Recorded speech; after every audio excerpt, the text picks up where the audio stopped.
Good afternoon. This is Kathy Adamick with CQL, and welcome to the webinar on new certification procedures. I just want to check. I thought I seem to have an elusive question. I keep seeing the question box come up, but then when I open it, there's no question there. So I'm going to ignore that for now. All right, so this is a pretty brief presentation. It's about the changes that we've made in the certifications. So let me share my screen so that you can see that. And we'll get started. So welcome again to the presentation on the new certification procedures. So we did this presentation in at our conference in Indianapolis in October, and so I'm repeating it here today for those of you that weren't able to be there. First, let me tell you that the purpose in making the changes in our certification really was to establish some criteria to maintain certification, so it was very clear and people understood and knew what they were getting into. We also wanted to increase the learning opportunities. One of the things that we found in looking at data was that typically the number of outcomes and supports that certified trainers and interviewers determined were present was still significantly higher than the CQL staff. So we wanted to look at what we were doing and see what we could do to change. And so one of the things that we thought is that maybe testing wasn't getting us to where we needed to be, and we really needed to look at what are those opportunities for learning rather than just testing.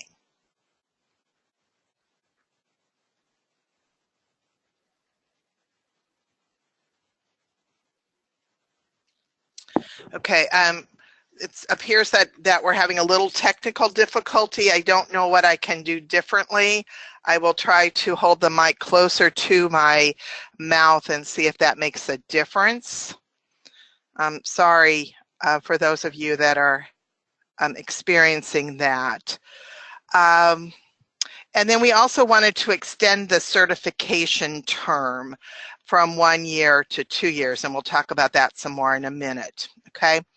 So right now, everybody, I believe, on this call probably knows, they recognize many of the names of the folks on the list. And you know that we have 2 certification options. You can be a certified interviewer or you can be a certified trainer. Sometimes people think that they are both, and a certified trainer can certainly do interviews, and we do hope that they are doing some interviews. A certified interviewer is not certified to do training. So you typically, when we talk about dual certification, we don't talk about being a certified interviewer and a certified trainer, but perhaps a certified interviewer in adult POMs and children and youth POMs.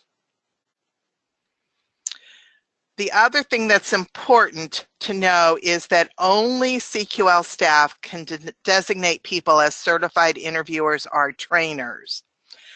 Many of you within your organizations have put in place systems where you test for reliability, and that's great, and we're glad to see that you do that. But the people that have been certified by CQL are the only people who can enter data in the portal as a certified interviewer. The other folks that have been determined reliable by you or who have been authorized by you to conduct interviews may certainly enter data in portal, but you would not mark that you are a certified interviewer. So hopefully that makes sense. There have been really only one slight change in the interviewer certification process. Right now, the interviewer certification process looks like this. You do a personal outcome measures assessment workshop. You do coaching and then you do your inter-rater reliability testing. What we're adding is that before that reliability assessment, we're asking that the candidate complete at least one practice interview. Sometimes we go into organizations and people completed their training 4 months ago and haven't opened the book since then.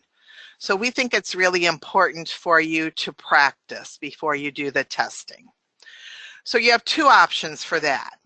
One, you just complete your interview, your follow-up activities, and you make your decisions.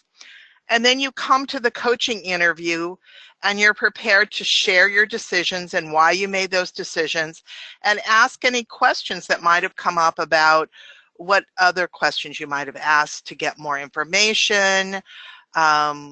What did you make the decision right knowing this information? All right.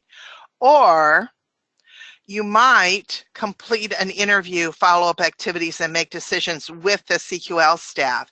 This is something we required in the past. So some of you that did your certification, say maybe 5, 10, 15 years ago, I don't really know when we stopped doing it. We used to have people come and we would do the coaching interview, and then the next day you would have the opportunity to do the interview, conduct follow-up activities, and we would maybe pass you notes to ask you to ask about something, or we'd say, well, why don't you talk a little bit more about, and kind of coach you through that. If you want to do that option, that would be scheduled like it was in the past between the coaching interview, where we help you, we do the interview and you observe and we make decisions together, and the reliability assessment. There is an additional cost to this. So if you want to do the second option, there is an additional cost. The reliability criteria for interviewer certification has not changed. So we still expect you to gather sufficient information. So that means that you've asked questions to answer at least 40 of 42 of the outcomes or supports, and that when you are making your decisions, you agree with the CQL staff on 85% of the outcomes and supports. Now, those of you that are have used the 2017 personal outcome measures, you know the support, there's a support scale that it's yes, no, but plans are in place, no, but the people are aware, no, nothing's happening. We're really just looking at yes and no. We're not looking at those degrees of whether or not there's awareness or planning or no action. And in addition to agreeing on the yes and no, you also have to agree on the why. Why are you saying that? So that we're sure that you are using the personal outcome measures in the way that they were intended. Again, there's no change in this. All right.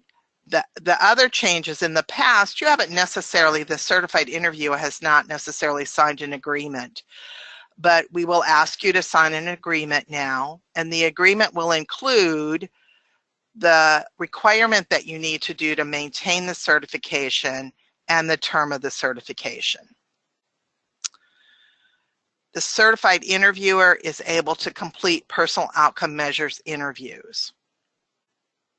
So that's what you can do. And your certification is valid only in the measure in which you completed the reliability assessment. So it might be that you are a certified interviewer in the adult POMs, but you also support children and youth in your organization, and so you've looked at those, you've studied those, maybe you've received some training from CQL, but you're not certified. You mark in the database that you're reliable and a certified interviewer for the adult, and if you enter children and youth measures, you do not indicate that you're reliable, or certified rather. You may hold certifications in multiple measures. The requirements to maintain interviewer certification. Now remember, I've told you that it's 24 the term is 2 years, so that's 24 months. And we're going to expect you in that 24 months to do 20 interviews. So that's less than 1 a month. And then the other thing that we're asking is that you're going to do 8 hours of continuing education from CQL. I'm going to talk about that some more in a little bit, okay? Because there'll be opportunities for both free and paid education. I remember a little bit ago I told you could be certified in multiple measures. So if you are certified in more than one measure, you will complete at least 15 interviews in each measure. And that's to ensure you have sufficient experience with the different measures. So we have children and youth, we have adult, and we have families with young children. If you're certified in one of those, you do 20 interviews. If you're certified in 2 of those, you do 15 interviews in each measure for a total of 30. If you're certified in all 3 of them, you would do 15 interviews in each measure for a total of 45.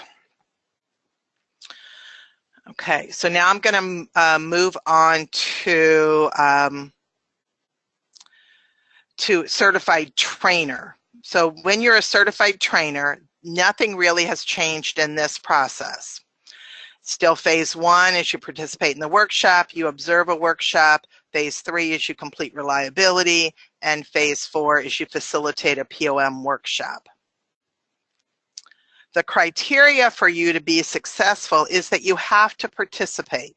You have to be present and participating in that full 4-day workshop for both the phase 1 and phase 2. So the participation and the observation one.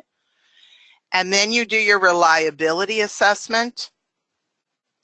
And the reliability assessment is very similar to what you've done in the past. We're asking you to collect sufficient information and agree with the CQL staff person on yes and no and why at least 85% of the time. And then you facilitate a workshop. You may do that alone, independently, or you may do it with another person. And we complete a checklist of your presentation skills. You have always signed an agreement that indicates, especially recently, the change in the requirement to maintain certification, and we're adding the term of the certification as well. You are authorized to conduct personal outcome measure interviews. You are authorized to facilitate the 4-day POM workshop. And if you have submitted customized training as one of your options, you can certainly train in that as well. And you may be certified as a trainer in more than one measure. It's a little more complicated when we get to trainer certification in terms of the requirements. So the options, there are 3 different options, and I'll talk about those some more on the next slide. And there's also the 8 hours of continuing education from CQL. So this is exactly what it is right now. So option 1 is that in the 2 years, you would complete 8 personal outcome measure workshops, the 4-day assessment workshop.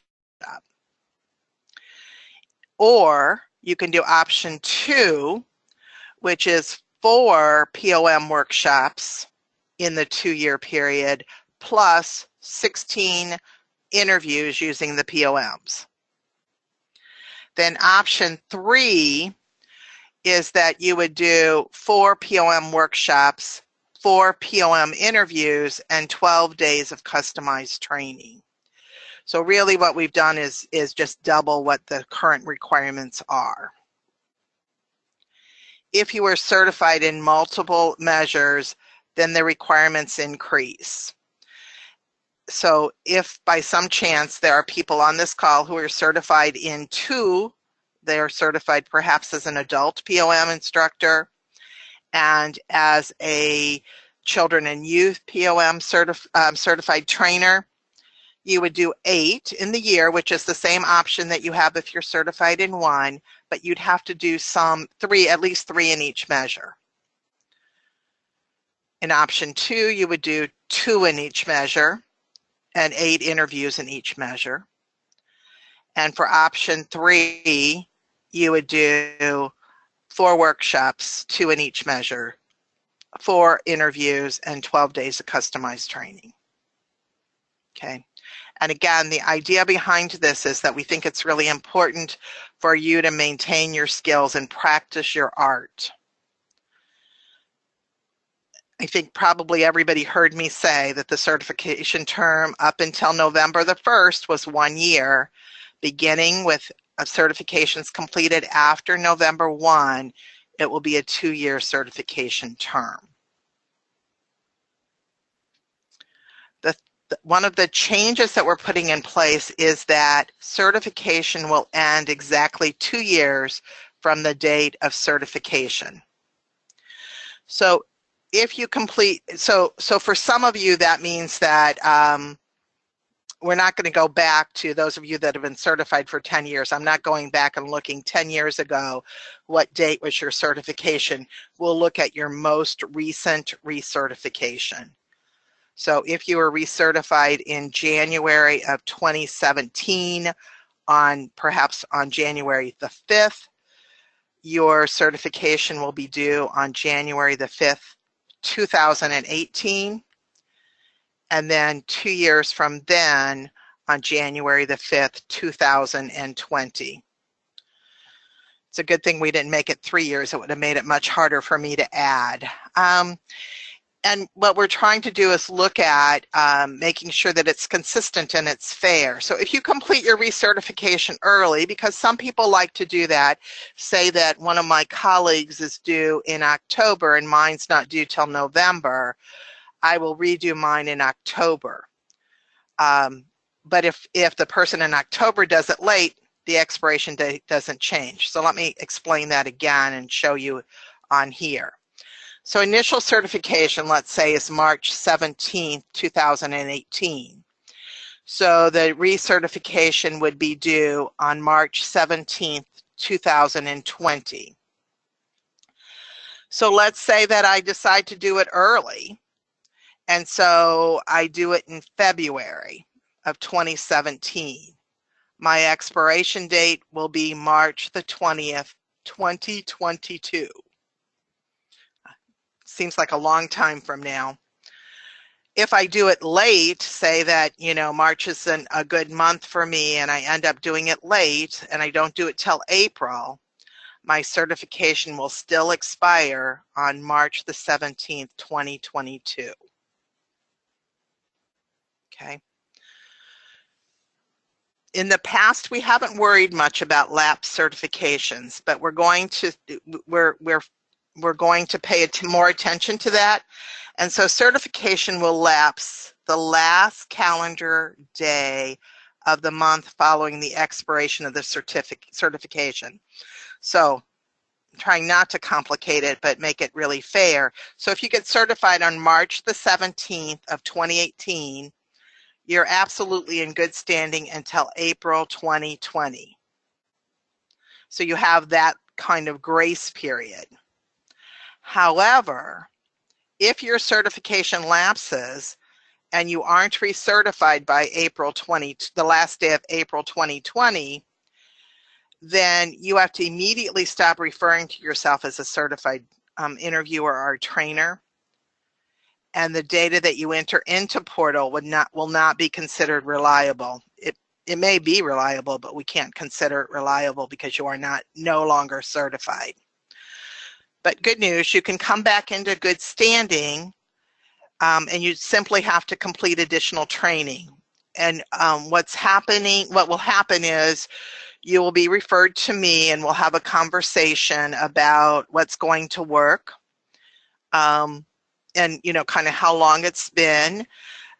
Some of the people whose certification has expired more recently missed some of the 2017 changes, so they've had to participate in a webinar about those changes. Other people have had a little bit of training prior to doing their interviews and such. So again, we'll work it out, we'll figure it out what's going to be best and how it's going to work out. The recertification activities, we will do the inter-rater reliability. We'll verify that you've met requirements.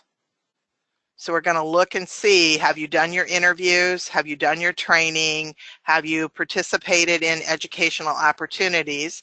And if you've done those things, yay, it's all successful and you're certified for 2 years. So again, just as a summary, so what we're going to be looking at is that if you're a certified interviewer, you've done 20 interviews. So we might be able to look at that as you're you can enter that data in Portal. All certified interviewers and trainers will get basic access to Portal. So if you don't have that now, you can contact us. Or your agency can purchase full access to Portal. You can keep your results on an Excel spreadsheet. You can keep a list of interviews and your results. You can do a system that works for you. But we want to know when we come in March the 17th of 2020 that you're able to show us something that we're confident that you've completed these 20 interviews. The 8 continuing education units might be done by webinars. I'll talk some more about webinars, but they do all have to be provided through CQL. It might be that they're provided by a guest speaker from CQL, but they would be provided by CQL. You could have someone come in from CQL come in and do training with your organization. You could attend a CQL conference, or we're sometimes invited to present at other conferences. So the North Dakota Provider Association is having a conference in a few months, and I will be there, and if you are there, you would get credit for that presentation as part of your ongoing learning, your education units. If you are a certified trainer, we're looking for evidence that you've done the number of POM workshops. You might have sign-in sheets, you might have a calendar, you might have something else. Again, something that works for you that you can show us that we're confident that you've done this training. The interviews is the same kind of thing. You can do basic access in Portal that allows you to enter your data. You can, your agency might have full access to Portal, and you can pull a report for us. You might just keep it on an Excel data sheet or something else. And the same kinds of things about the continuing education. So let's talk, okay, so then the recertification also still will involve a biennial reliability assessment and evidence that you've met those requirements, and that's to get that 2-year certification. But if for some reason you haven't been able to complete the requirements, then you're only eligible for a 1-year certification. The continuing education, our goal is to have at least 1 webinar for you each month around personal outcome measures or things that are directly related, like supported decision making, interviewing techniques, rights, those kinds of things that will help. So these are some of the Lunch and Learn webinars that we have planned for next year. We actually have I could add a couple more to them. So we have Making Decisions About Outcomes. That's going to be I think a 4-part series. We're going to do interviewing techniques. We're going to do a session on appreciative inquiry. We're going to do a session on mindfulness and supporting people. We're going to do some things around rights, using personal outcome measures in planning with people. We're going to do some things around employment and using the personal outcome measures. And we're going to do some things around kind of the reluctant interviewee. So that might be kind of an interesting one to see how that one plays out. That's one we're just starting to talk about. So there should be lots of opportunities if we're doing one a month for at least one a month. You should have plenty of opportunity to meet this requirement.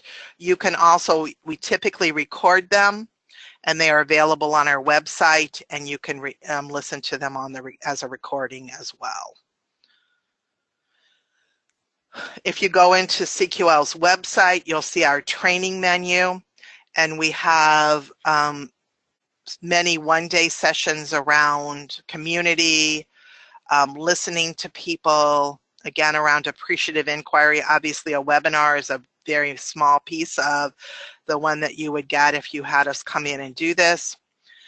Rights and self-advocacy, or some other customized training. There's a few organizations who have a number of certified interviewers and trainers, and they have us come in at the end of the period of time where we do all of their certifications. They have us kind of look at what were the themes that we identified, what are perhaps some things that we might recommend in terms of improved skills, and we actually do training, and so that's a customized training that we might provide for you.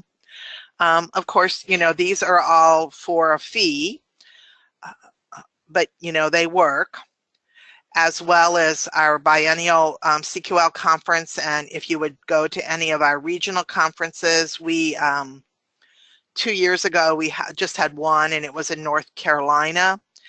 We are looking at for 2018 some other regional conferences where those would also count. And again, it would count if you went to a presentation by CQL at another conference. Last year, we had a huge presence at the National Association of Qs and did a number of presentations. Any one of those would also count. For the most part, we're thinking it's hour for hour. The biennial CQL conference or the regional conferences that are all day would meet your requirement for the whole year. So just in summary, certification is a 2-year term with the additional requirements. Recertification is you provide evidence, you got a 2-year certification, and you agree to complete the requirements.